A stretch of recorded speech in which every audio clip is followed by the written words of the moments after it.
Hello, my name is Gisela Pink and I'm here with my co-host Julia Lisk. Welcome to Intimate Leadership. This episode is brought to you by Stoll's Lifestyle. More about that later. So today we're happy and delighted to have Afshan Baksh with us, but let's start by hearing a little bit about her.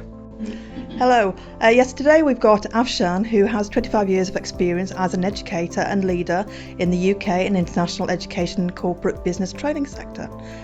She has successfully delivered projects in the UK and across 33 countries, working with governments and agencies such as the FCDO, British Council and World Bank, as well as colleges, universities and businesses such as the NHS England, Dyson, Amazon and Microsoft. Afshan also actively advocates for women's development and is a fellow of the Royal Society of Arts. Right, back over to you, Thank Jane. you. So it's great to have you here today. I hope you're as excited. Oh, I'm really looking forward to this and being a part of this podcast, but also to see what happens as we talk. So I'm just going to start raw here. How did you get put together?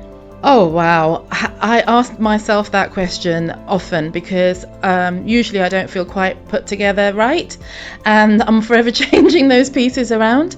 How did I get put together? I think it's a combination of where I was born, the family I grew up in, the culture I belong to, my ideologies, the music I listen to. Actually, I think the music I listen to and the books I've read and the films I've seen have probably shaped me in a very big way.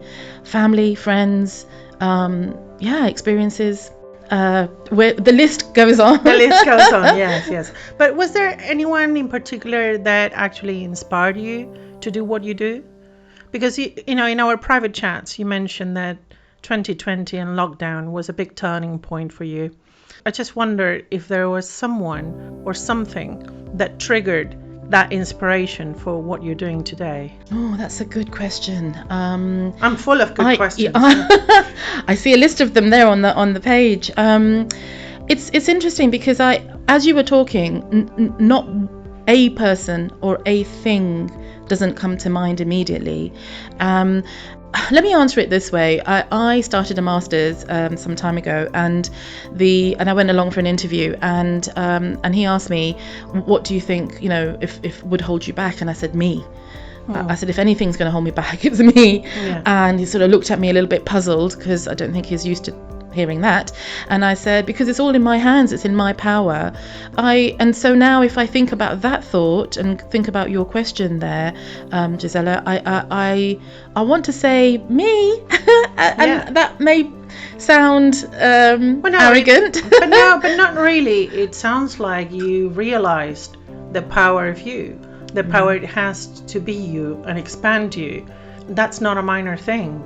For myself, I always try to acknowledge myself for the courage it takes to do certain things, because otherwise it's easy to take them for granted. Everyone else will take them for granted, but that's what you've done. You just created yourself as that superhero that can take it on. Yeah, and I think that's come from my parents left Tanzania when I was 6. It was a very sudden move. It wasn't by choice, and what I remember is Mum and Dad had to work. I was on my own. I wasn't completely on my own. I was 6. My next sister down was 3. The other one was 6 months.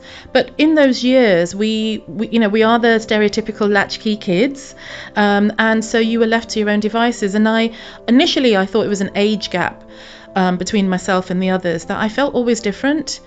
They seemed to be a group. I seemed to be a bit of a loner. Yeah. Now as an adult, I look back and I think maybe it was a little bit of my personality. I am actually more of an introvert than I am an extrovert. I was interested in different things. I was interested in science fiction and space, and they weren't at all. Yes. But as a game. Well, I was very serious about it. Oh, wow. Yeah, no, yeah. If I could live my life over, I would have paid more attention in physics and got my maths sorted and gone and worked for NASA. Well, there's still hope. There is. There's still time. Yeah. Yeah. Yeah. So would you say that you're still a loner?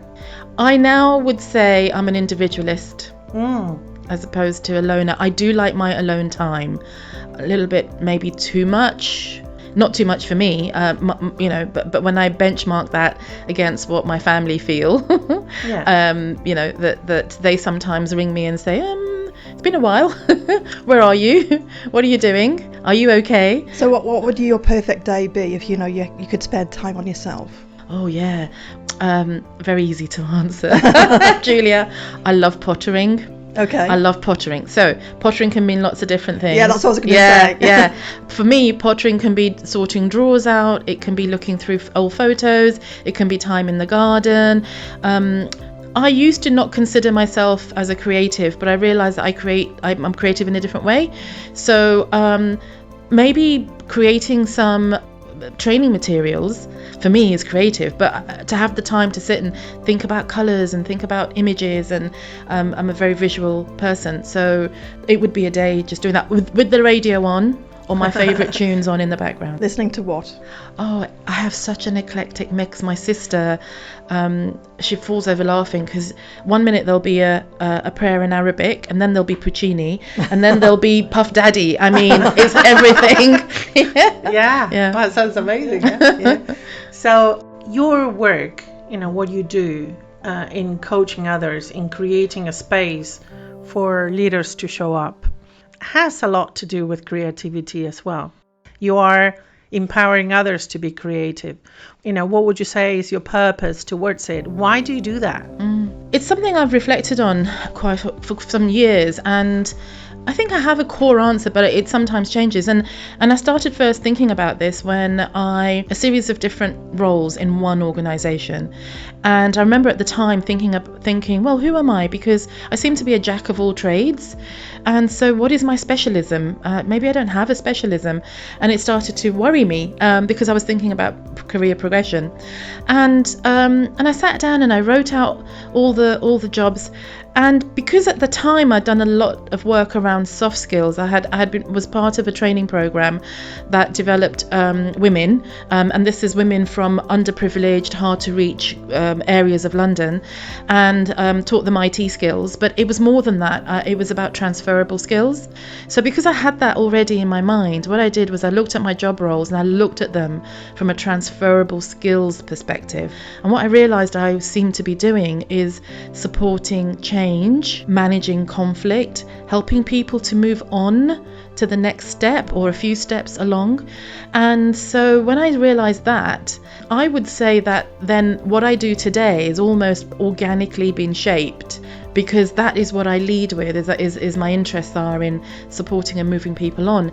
And when I think about my own journey, I only really sparked when I first got some coaching myself. And I remember that experience, and I remember the CEO said, we've got a spare seat, I'm going to put you forward.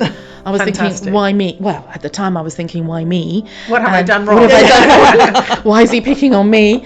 And I remember my first session with a lady called Wendy, but on that first session I didn't have anything to take with me. I thought this was about problem solving. I've been very good at my own solving problems. She sat and doodled. I just waffled, and I thought in my head, this is a waste of time. And the more I thought it was a waste of time, the more I waffled. And so at the end of the hour, she said, great, have a think about what you'd like to achieve. And I went home and I thought, I'm going to say no. I'm going to say to Mike, I don't want this. And so and then I had this epiphany and I realized that if I could make the coaching about me to start with and about understanding who I was, maybe that would then help me to work out my professional persona as well. So that's what I did. So and the doors that opened was incredible. So I've never so now I feel privileged to be able to do that for other people. Yeah, I hear that. I think it was yesterday when we had a chat. You asked a question, you threw a question inside the mix, and this is, who's looking after the leader? Yeah. And that's a question that prompted me to approach Julia and engage in conversations about the podcast. So who do you think is looking after the leader? Yeah, so time and time again, I'm working with teams, and these poor leaders are tearing their hair out, and you see in their eyes that they just want some help. You find out sometimes that they've not even had leadership training, mentoring or anything like that. So, and time I find that they tend to have peers they might talk to, but not in an open mentoring kind of capacity or coaching capacity. So I think that leaders who have found a coach, or leaders who have a really strong personal boardroom, so those go-to people, will have an avenue. But on the whole, I'm constantly asking that question to organizations: who is looking after your leaders? And often, I would say 80% of the time, 90% of the time, I get a blank stare back.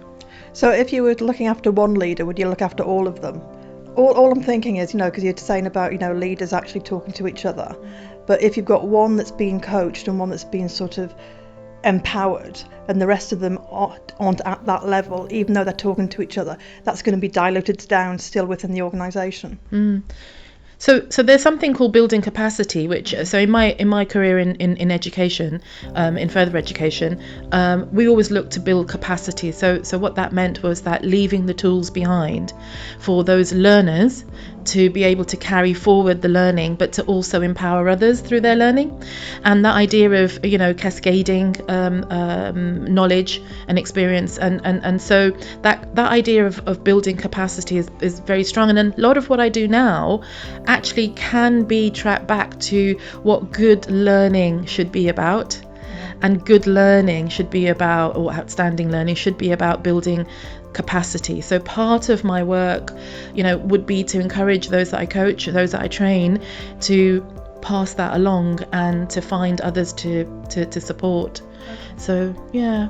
It sounds like it's about building a foundation that is strong enough to hold the weight that it entails. I understand for myself that when you're leading a team, it is not an easy task, because you are there to empower everybody, and at the same time you are there to empower yourself to carry out the job, so that who you are, who you become, is someone that expands in the process, and you create yourself as a persona that is encouraging and empowering everybody else. But it is a very empty space. It is a very lonely place. So when you said yesterday, who looks after the leader, I thought, there was no one there. No, and I see as a coach, and you both coach people, you'll know yourself that after a coaching session, you can come away feeling very drained. You can come away, perhaps something a coachee has said has touched you in some way, has triggered something, right? Now, think about leaders. I walk away with a task list. So what are the areas in my life that I need to work on? Yes. Yeah, so that I can, be powerful in that coaching session. So that, with integrity, with authority, so that I can get them, to see for themselves where they want to be. In a way, so then when I look at leaders and I look at that coaching work that they do, whether they realize it or not, they are coaching in some way, but they're also trying to get those individuals to do the job, to get the tasks completed. And for me, I think, well, if I walk away drained after an hour with someone, even if they've exhilarated me, it's still been very draining. Thinking about leaders and how do they replenish? And I don't see that they do that in a conscious way, and I don't see programs that support just that. Coaching is great for them, yes, of course. Having days out with their teams, great. But I think leaders need time to really replenish. Yeah, but I mean, the days out are for the team, not for the leader. Exactly. Yeah, it's a self journey. Yeah. I mean, it all depends how you stand yourself. If you're looking as, I'm here to learn, I'm here to create a road for myself, not step into someone else's road or step into someone else's shoes because they're taken. So, but what is it that I need to discover about myself? What is it that I need to expand? Where do I need to expand so that I can fit in the role? I think to start with, what people tend to do is to copy someone or a series of people they know at the very, very start of their journey. And I hear this from first time fake it till you make it. Exactly, yeah. Right. So they fall into this kind of, I want to be this kind of leader, or they've watched, Alan Sugar on Apprentice or one of those, and they've decided that they're going to follow, a persona there, and that, I think that's fine. When we all do that. Children do that. They copy their parents and their siblings, right, until they know who they are. But I think in the busyness, the noise of life and work, I think what happens is that you're so busy, you do the thing you got to do, then you get home and then you just, there's no time to think about yourself. And the number of times when leaders I'm coaching will place the coaching low on the priority, and I have a very firm word with them, not because it's about me, it's about I want them to understand how precious that time is for them. Discover a world of luxury shopping at Stalls Lifestyle. From fashion accessories to exquisite home interiors, indulge in the finest indulgences. There's much to see here at Stalls Lifestyle in Preston on Stour. A vast range of stock, including furniture, interiors, jewellery, and much more. Visit us at stallslifestyle.co.uk.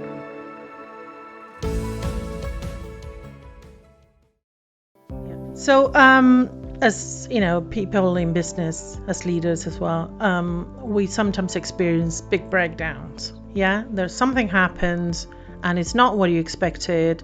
You're down. You're, defeated. How do you stand up? I've been someone who's always felt that, I was able to deal with challenges no matter what. I pride myself on that. Storm, no way, give me another one. And that's from childhood and some of the upheavals and upsets that I experienced. And I have no problem working long hours, but on one occasion working long hours put me in hospital. On a more recent occasion, I can talk about, COVID coming along and completely wiping my previous business. And what happens when you are someone that deals with your own problems is you don't realize it's creeping up, because you just keep on going. My mum has this thing, she says, we just have to plod along, have to plod along. And I've realized that plodding along isn't healthy. But is it the frog analogy? Oh, yeah. That is constantly churning, and milk and ends up in butter. Yeah. And I think that the experience I can talk about is that, what can I call it, this fuzzy space that I went into when, so just to give you a bit of background, my previous work was to do with international education development. It's doing really well. It took 5 years to get to, at that point in time in 2020, the end of 2019, beginning of 2020, I'd arrived at a point in my business that we all hope to reach, where actually people ring you don't have to ring out. The work just arrives, and I had all these projects, and I was so made up. I was so pleased with myself. And then COVID hit, and I thought, oh well, okay, borders are going to close. Yep, that's fine, borders will close. Oh, hang on, so I can't do my work, but it'll be online. And then I realised, well, the work I do can't really be online. And then one by one, the phone calls came. Can we put this on hold? Can we push it back? And so I realised there was a period of time. So I was at my kitchen table, worked at my kitchen table, and I remember this particular day, and I seemed to wake up from a sleep, and a waking sleep, and I realised that for a few days I hadn't showered, hadn't eaten properly. I'd just shuffled papers around. So I'd gone to bed at some point, woken up at some point, and then went to my desk and just shuffled papers around. And I can't really tell you anything else about those few days, but in that awakening moment, I thought, this is what you've been through. Something is not good, it's not healthy, something that, something happened to you just now in this period of time. Never happened to me before. I did then reach out, and I also have understood that from that experience, you can't handle these things on your own. So yes, no matter how strong your foundation is, whatever it's been built on, and I've always considered myself as, you're going to roar, I can roar louder and deal with these challenges. It creeps up, and before you know it, you're knocked over. and then it's about how do you put yourself back in your driving seat. And I think getting help is a number one thing. So who did you go to for help? Yeah, so I didn't get professional help, but I spoke to my family. And because they're used to me being so independent, they just thought I was off doing my thing, you know. They didn't think I needed looking in on. Always been seen to be the strong one that carries it all. So I spoke to my sisters to start with. They're my closest confidants. I guess I didn't want mum to know because mum would just worry. But then I did start talking to colleagues. So there's a friend who is also a coach and a colleague. So I started talking to her. And then it's through working with her, she sort of helped me with some coaching sessions. And she said, right, you know, what do you want to do next? And we started working together. So out of that breakdown, if Yeah. you had to put pen and paper and say, right, there are 3 things that I've learned. Yeah, what would those be? 3 things I've learned about myself, about getting better. Well, back to that breakdown. So, about- 2020, it was down. Yeah. It was down for, a lot of people in the world. And we all had to reshuffle and redesign. And you started with the coaching and opening up and sharing with your family and friends. But what are the 3 things that you learned that actually got you to move forward? I learned that although being on my own and being self-sufficient is one thing, but actually having that social network, that support network, is really crucial.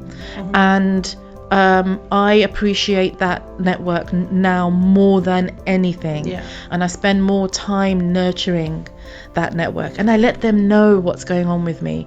I would happily listen to other people's issues, not talk much about my own. And I realized I need to tell them not just what's going on, but how I'm feeling. And I don't like talking about my feelings. Yeah. I struggle with that. Not as much now, but back then. So it's being vulnerable. Yeah. being vulnerable and being okay to share that vulnerability with others, and realizing that everyone's going through something. They can all resonate. They're not going to judge me back and say, oh, you fell on your knees, ha ha ha. And it was an odd thing that I would even think that. Yeah. So yeah, But those feelings creep up. Yeah. So the more you get to know yourself, the more you start saying, oh, what's that feeling over there? I'm not used to having it. Yeah. Why is it here? It's alien. Oh, I'm going to throw all the toys out of the bath. It's horrible. Or even worse, you just accept it, that you are being judged. Yes. And it's a case of, well, you don't have to be judged because you're doing your best, and that feeling that you may have may not be actually right. It's just in your head. Yeah. Oh yes. Because you can't. The worst critic is in your head. Absolutely. Absolutely. And we were talking about that earlier. How hearing your voice back, and talking about what you want to do, how you feel about it, identifying those emotions as well, And owning them. Yes, absolutely. So I do a little bit of journaling. I used to do more journaling as a teenager until my mum read my diary. Yeah. So did I. Yeah. I never did. I find it awful. So and then I dropped that. So returning to that kind of activity for myself. So I learnt as well that I need to make conscious effort to give myself that time to replenish And be grateful. And be grateful. Yeah. Funny that you say that. Yesterday I watched a film, one of those chick flicks on Netflix, and in the film they had the type of swear jar that we all have gone through. We used to have one in the business, but this was a joy jar. Oh. So they had post-it notes, and for every moment of joy they would write it down and put it in the jar. And I thought, wow, that's a celebration. So for those days where you're not feeling on top, and it is falling on top of you, I thought that's the day to open the jar and start looking at, well, my life has been about lots of moments of joy, lots of moments where I felt, yes, this is it. But I thought it was a brilliant idea. I love that idea, to go and just dip into that joy, that jar. Moment of joy. Yeah. When you think about it from that perspective, write thoughts down. So I got myself a little notebook and at the time it started because I was thinking about, well, what's my job going to be now? What's my business going to be now? And so through one of the conversations with Louise, it was about just jot down the ideas whenever you get them, because I'm that person that gets ideas in the shower. I even looked at getting water proof crayons, just so that I could make because it's worth doing. Because the minute I step out of the shower, all the thoughts are gone. I don't know what happens. So it was about having had books, things all over the house, so I could just jot down ideas. And then the journaling came back, and that realization that when I nip out into the garden to do a bit of weeding or whatever I do, there's so much more to it, but you miss out on it if you're not conscious of what you're doing and proactively finding that time. So a bit of mindfulness, to quote that phrase. Yeah. How do you start your day? What is it? Do you have, like a mantra you say? Do you have like a routine that you do that empowers you? What is it? I find routines, and I'll read about people that I admire that have got some amazing wake up at 6 or 5 and do this and do that. Yeah, exactly. Right? And I think I'm going to try that. And in my life I have on and off tried those things, but I find them somehow restrictive. I'm going to use that word, limiting. Because I wear flip-flops all the time. I would go barefoot if I could, right? Maybe I'm completely a wild child, I don't know. But I want to wake up in the morning. I want to go to bed when I'm feeling sleepy, and I want to wake up when I'm feeling able to. And I don't sleep long hours. I mean, sleep is something that I wish I could do more of, but I don't seem to need it. I do wake up refreshed. I like to think about my day. I like to think about what I'm going to do and what I want to achieve, and move things around. So I do a little bit of that, I suppose. Have something to eat. I'm not someone that can eat breakfast straight away, so I'd rather have a brunch type of breakfast, but I want to cook something and enjoy it, and I will get to work. But also I can be distracted by lots of things, so but maybe that's just who you are. You allow for this. It's not a distraction. It's like an open schedule where you follow the butterfly. The routine is there is no routine. But if you look at my diary, both of you will see, everything means something. And I use blocking, so I know if I need to write a report, I've blocked some time here and I've blocked some time there. So that is one routine, I guess, that I like to make sure that I've planned for what I need to do, and I've got enough realistic amount of time, which I think gives me then freedom for the rest of the time to be as chaotic as it. Exactly. Do you have a routine, Julia? I have a routine, yes. I'm normally awake about 6 o'clock-ish. I'm actually doing dueling. I'm up to 1,400 days doing it. I started in lockdown. I do quizzes, puzzles every day. I do my meditation in bed before I get up. So my self-care before I actually get out of bed. Because once I get out of bed, it's the world takes over. You've got your house thing to do, you've got your family thing to do. You get into work. I look at my things to do list. So you just work out what you're doing on the day, work out what meetings you've got. So that I have got structure to the day. Well, I've learned a new routine. I was listening. I do karate, and one of my masters shared about doing squats whilst brushing your teeth. And I thought, do you know what? It wouldn't take anything for me to do that. So since I heard that, I started I do 60 squats whilst my 2-minute brushing goes on.